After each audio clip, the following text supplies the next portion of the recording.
Welcome to Mastering Life's Adventures, an educational podcast about tapping into your true self, the soul, your soul, the substance of your life, to discover what life's ups and downs are really about, and how to have a greater sense of purpose, peace, joy, and fulfillment. I am Dr. Judith Holder, your host, coach, psychologist, fellow seeker who enjoys diving into the connections between spirituality, psychology, wellness, and your everyday life's adventures. All preparing and polishing you like the facets of a magnificent diamond to be your best self. If you're craving more from your life, you are in the right place. Come, let's journey together and transforming what you know into who you really are. Mastering Life's Adventures begins now. Hi, I'm back. And the next thing I've been thinking about has been related to, are there different states of the soul? And it's something I wrote about too. And I was thinking about it more because this last episode I did and talking about the different cries of the soul. And I thought, well, this might be a good sequence in terms of the next to talk about the different states of the soul. And I do talk more about it in Opening Up to Your Divinity, which is an ebook. But what I want to share here, what I would like to share here is related to soul states. I'm not getting into as much details about it, but I think enough because we need to know that the soul does have assistance in helping us moving forward, but we also first need to know what state may our soul be at, and it can be different for each person. For example, you may, and I'll just talk about 4, you may, your soul may be asleep.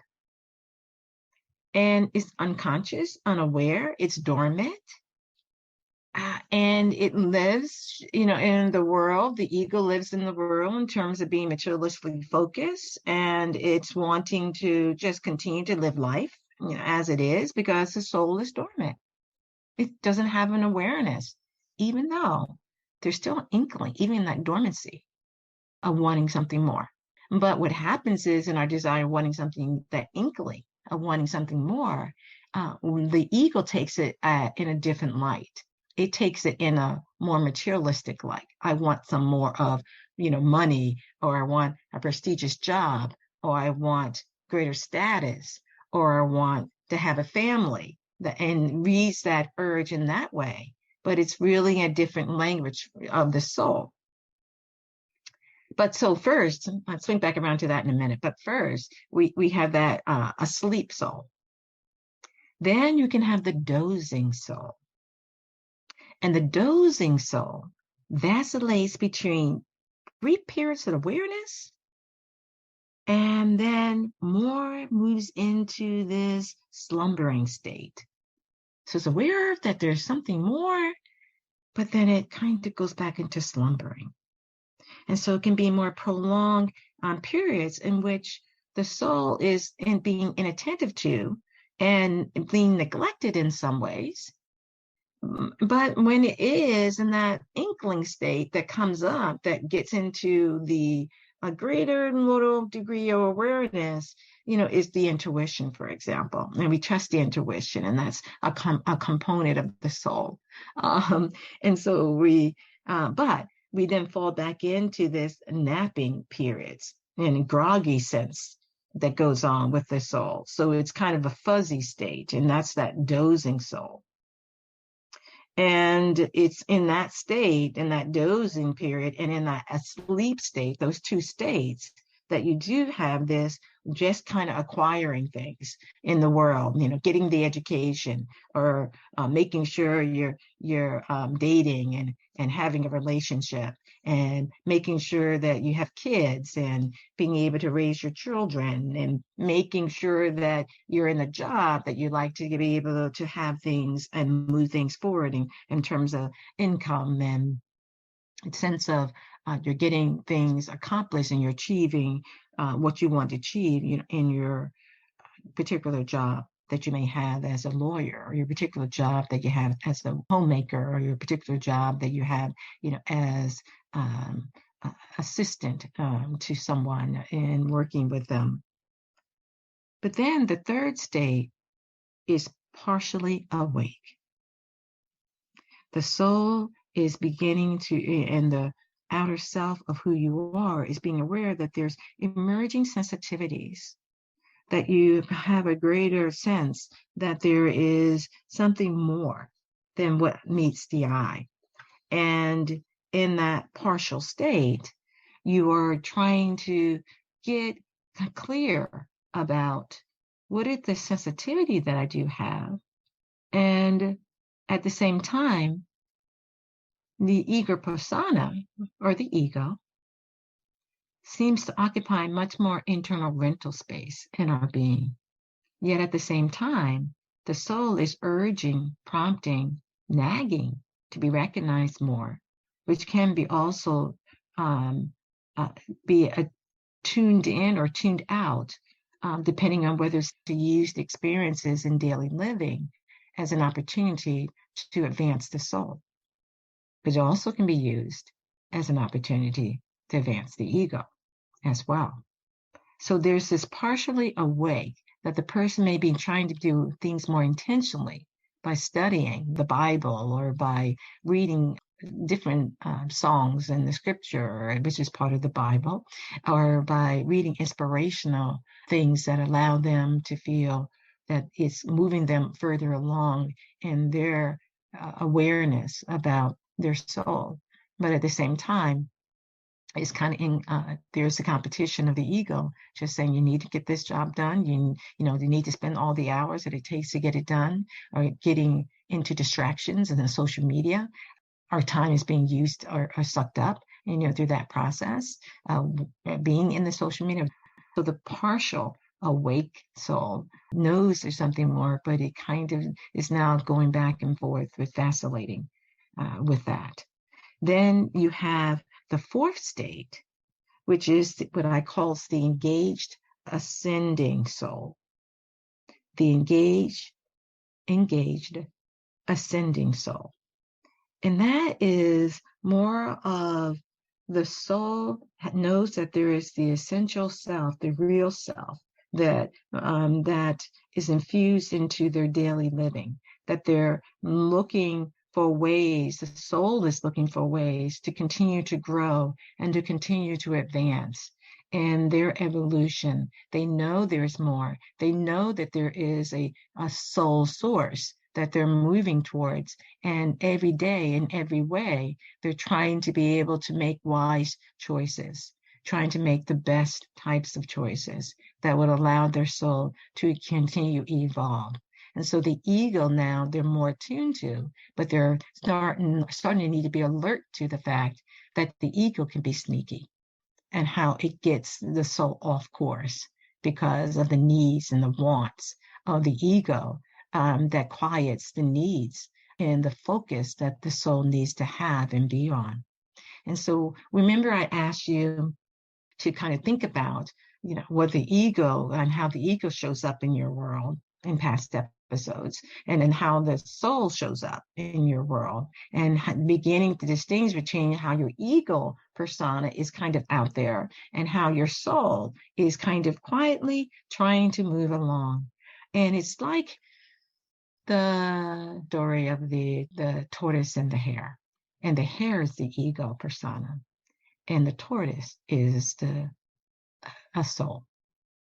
And so the hare is saying, look at me, I'm going to win this race. I'm quicker, I'm better, twirl around and have fun, and I can be able to do all these things. Look at me, and wanting all the recognition. And that's kind of what the ego's about. But the tortoise, slowly, methodically, continues to move along. And it continues to not pay attention to all this blustering of the ego that's taking place. And so it ends up being, there is two roads. So if you take the road of the ego, it's always wanting attention. It's always wanting to say, look at me, when it's not under the direction of the soul. And another component I'll be talking about in a minute. The ego will always go for what it wants, or what it thinks it needs, which is that big house or the spouse or the fancy car or the corner office. But the soul says, that's not enough. There's still this urge that still goes on within me, even if my soul is asleep or dozing or partially awake or engaged, ascending. All those states, there still innately is a desire of the soul that says, I just, and this is the higher road, this is just getting a little bit too boring for me. And there's something more. I'm looking for greater purpose, greater meaning. But the ego says, this is the lower road. Let's play it safe. We know what we got. We got the car. We got the good job, even though it's not a meaningful job, but it pays well. So we got the job, and we got this and we got that. And so let's just play it safe. But the soul, as I mentioned in the last episode, can be crying. And it's crying because it wants your attention. It wants you to move from being asleep to being more engaged and ascending daily to the greater good, to be your best self. And so you need to look at how you're driving your vehicle, which is how you're making your choices. How are you being the captain of your ship to say, I want to pay more attention to my soul and what my soul is desiring versus my ego, which it does not quite fulfill the deeper needs that I have. And so between this ego and the soul and the kind of friction that going back and forth, guess what? We do have assistance. And that assistance, which is needed between these two, ego, persona, and the soul, is the mediator. And the mediator in the Judeo-Christian tradition was Jesus. He was the mediator that allowed us to be able to have a better understanding of what the soul's need is, because he came to help to move the soul out of jeopardy because of the ego and the materialistic focus of the ego being so strong that it said, on the Lord said, Jesus would be the mediator. But people have taken it out of context because we believe that Jesus was the only Son of God. Yes, he was, but Jesus said, the very thing that you do, I do, you can do as well. So he was here as a teacher to teach us and to understand the distinctions between ego and materialistic and being disconnected from the source, and how to reconnect the soul back to its source, and also to have more focus around the soul and how to help the soul to evolve and grow. And one of the things that he did was he taught in parables. He taught in parables. Very interestingly, because he knew the ego and the materialistic mind of the ego can't understand parables. But guess what? The soul can. It can understand parables and understanding the meaning of the story that was being told. But the ego saying, speak simply, talk clearly. What are you saying? We don't understand. And what he would do, he still talked in parables. Because it was not for those individuals who were so ego-focused to get the understanding. And if they wanted to get the understanding, it meant that they would need to let go of something, which is their ego ruling. And they would have to be more humble to be able to listen and be more curious and ask for more understanding. of what was being stated. And it's in the simplicity as a little child. We just talked about last time about the baby cries, but as the baby grows, the soul grows. That is that simplicity of the child and childlike awareness and humility that the soul does grow. And we start to understand more of what is that soul desiring and how do we help to cultivate our soul on its spiritual path, allowing it to garner certain experiences that allows it to grow. So it does require that quietness. It does require for us to be able to listen to the stories of our world that are going on, the stories that we find coming into our world or we're involved in terms of those narratives that go on. And what are the themes to those narratives that allows us to understand where the soul is needing to grow? For example, if you're always finding yourself in situations that create anger for you, or situations that create disappointment for you, or situations in which you find that you are being sarcastic in, those are the types of situations you want to stop. Take a step back and saying, what's happening here? Because those avenues are the ways of the ego. It's not the ways of the soul. The soul is never trying to be mean-spirited or sarcastic or unkind or feel it needs to justify itself for what's taken place, or make sure that you understand that I'm superior to you, and therefore you must be inferior to me. I'm going to talk about those types of qualities, in other episodes. But the soul is in listening grace. The soul can have a fervor, like a lion, to say when there is something that's taken place that is not appropriate, stop.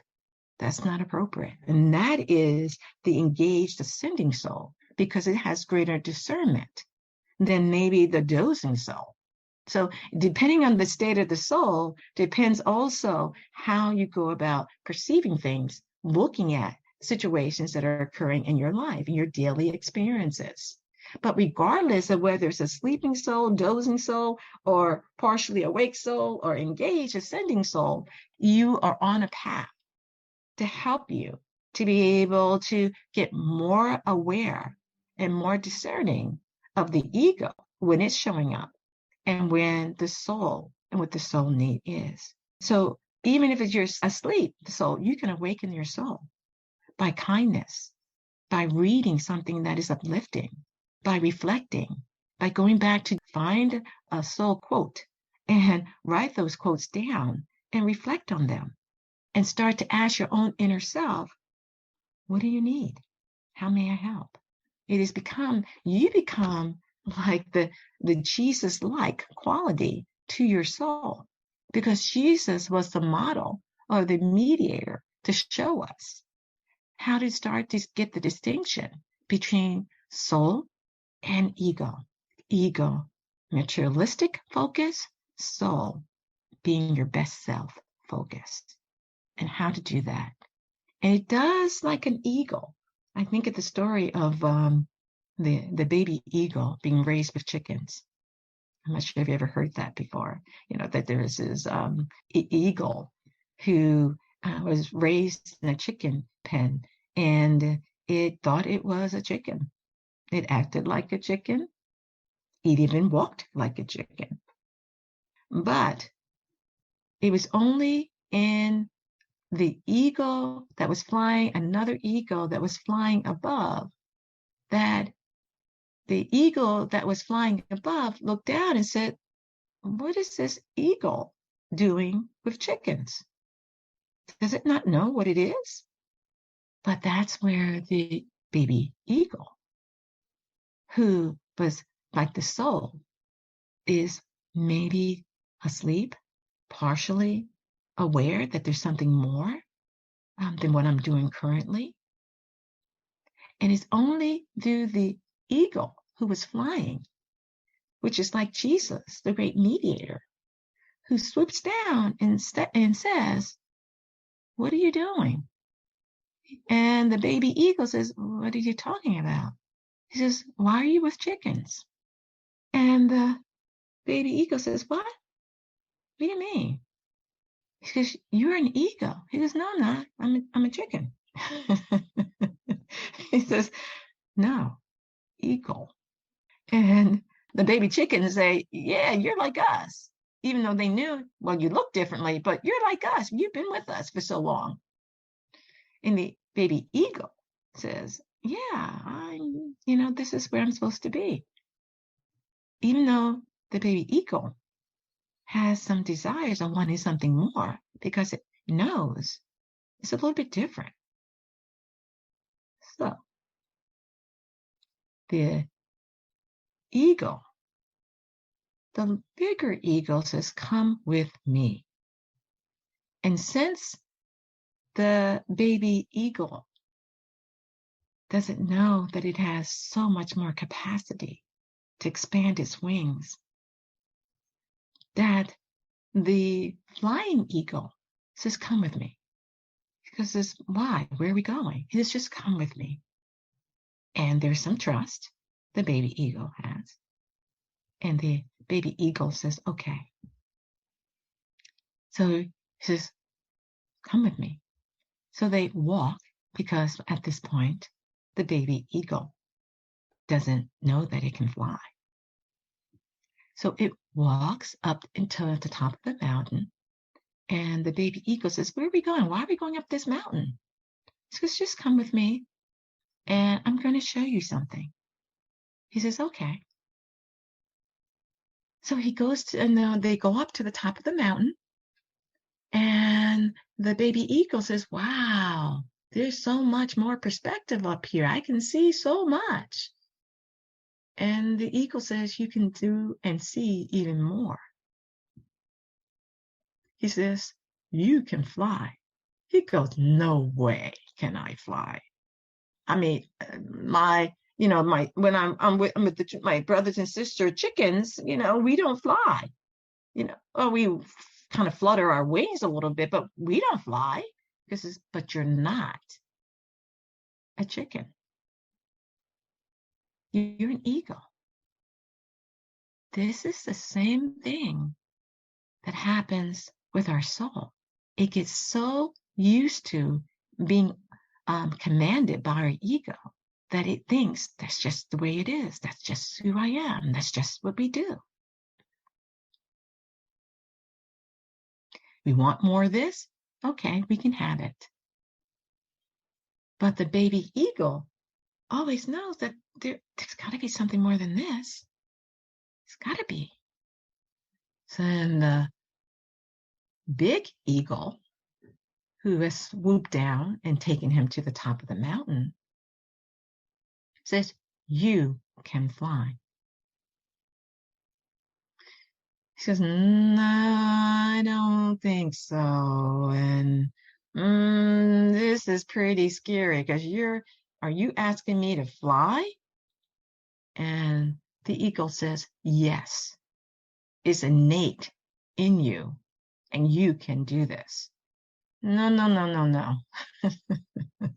I can't do this. And the eagle says, yes, you can, and you will. So he says, trust me. Spread your wings and jump off, and you will be able to fly. And I will do it with you. So after some more coaching, the baby eagle jumps off, and the bigger eagle jumps off and says, flap your wings, you can fly. Flap your wings, you can fly. He starts flapping. He flaps even harder because he's really feeling, scared. And he flaps and he says, I'm flying. And the big eagle says, see, yes, you can fly. And in fact, look down, and what do you see? He goes, oh my God, I see with crystal clarity so many different things. Yes, that's the eagle's eye. We can see more than the average. can see. So fly and enjoy and allow the wind to embrace you. Enjoy the experience because you are an eagle. This is the same thing we have to be aware of, that when we move from that sleeping state into the awakening state and the engaging and ascending states, we start to utilize greater faculties, greater attributes, qualities that have been dormant, that we start to cultivate. And just as that big ego, there was Jesus who helped us and continues to help with our awareness that the very things that he did, he quickly said, you can do. And he quickly said, don't put idolatry to me. And in fact, those things that you do, I do, you can do. Those things that the eagle could do, the baby eagle can do. It just has to learn how, and learn how to be one's best self in whatever you do.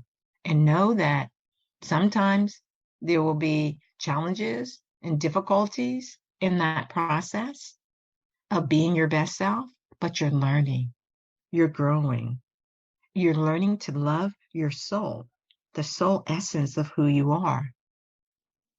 And that story is just a story representing how the soul needs to continue to evolve and to trust that some of the things that you may read about in the life of Jesus or parables or the life of Buddha, any of the great saints, are things to read about because it's showing you how they evolved, how they have continued to grow through their ups and downs. Mother Teresa had her ups and downs and her issues around, at times, waning faith.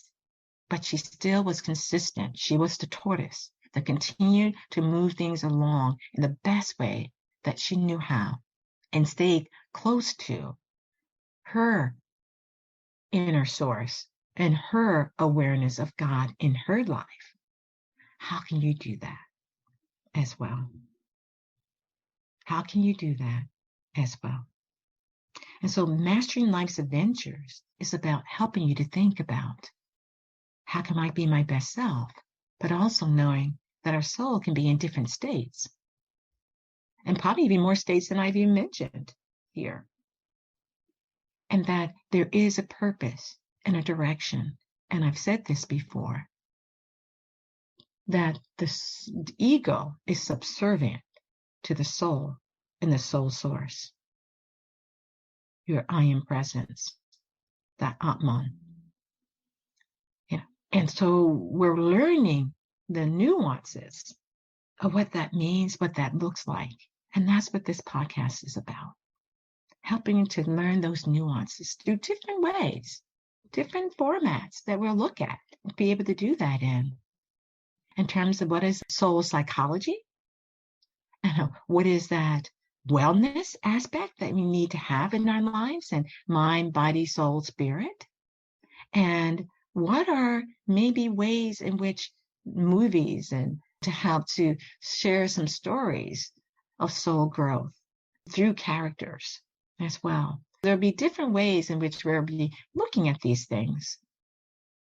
And I invite you to reflect, to think, to ask questions, because that's what life is all about. For us to keep conscious and be more intentional about how we're living our life, and knowing that some of the experiences that come our way, we can reconnect or redirect or correct them. And every day is a new day to be your best self. Take care. Bye. Thank you for joining me for this episode on Mastering Life's Adventures, being your best self through soul evolution. If you have enjoyed what you've heard today, I would be delighted if you would share this episode with others, leave a thumbs up, and subscribe to my Mastering Life's Adventures podcast. Look forward to your joining the next episode. Please leave any comments or suggestions you might have below. Bye for now.